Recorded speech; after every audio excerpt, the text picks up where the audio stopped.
For this exercise, we're going to be using the standard corkscrew, or the server's friend, a serviette,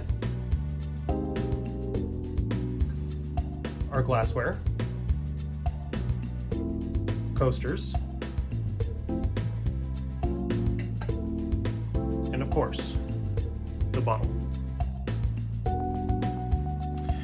Now, when a guest in your restaurant orders a bottle of wine from you, best thing that you can do is make sure that you have all the items that you need on your person so that when you receive that bottle, you're ready to serve it to your guest.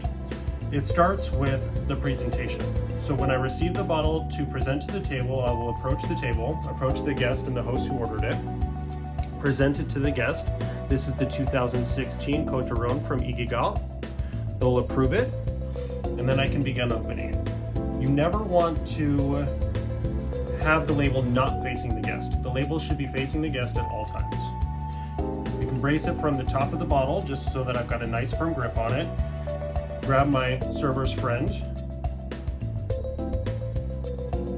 and you're gonna cut it not from the top, but actually from the second underlip. The reason why we cut it down here instead of up here is because if you cut it at the top, when you're pouring the bottle, it's going to catch that foil and it'll begin to drip. The other reason why is that on older bottles, sometimes you'll get some mold buildup under the top and it'll lend to cross-contamination, and you may end up with mold spores inside of your glass. So again, we're going to cut under the second lip, not on the first one.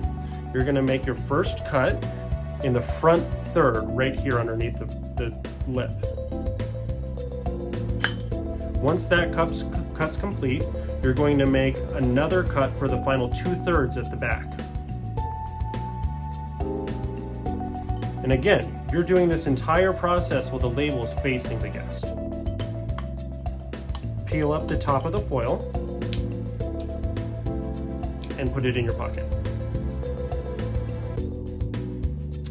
Once that's complete, pull out your corkscrew. And the fun thing about a corkscrew is that the width of the actual worm itself is about half the width of any cork. So if you put the edge of the worm on the edge of the bottle and then bend it into the middle of the cork, you'll hit the middle of the cork every single time. So again, you're going to feed it into the middle of the bottle while the label's facing towards your guest.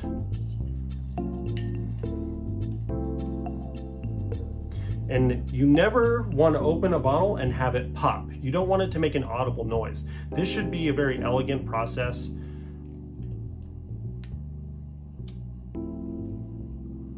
Again, label still facing the guest. You may at that point remove the cork from your corkscrew, present it to the guest, preferably on a coaster, where they can inspect it, they can smell it, they can do whatever they want to it. At that point, the cork belongs to the guest. You may offer the guest a taste.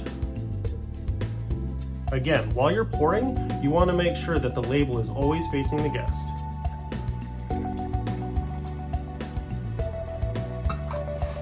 Nothing more than an ounce, so a short pour like this.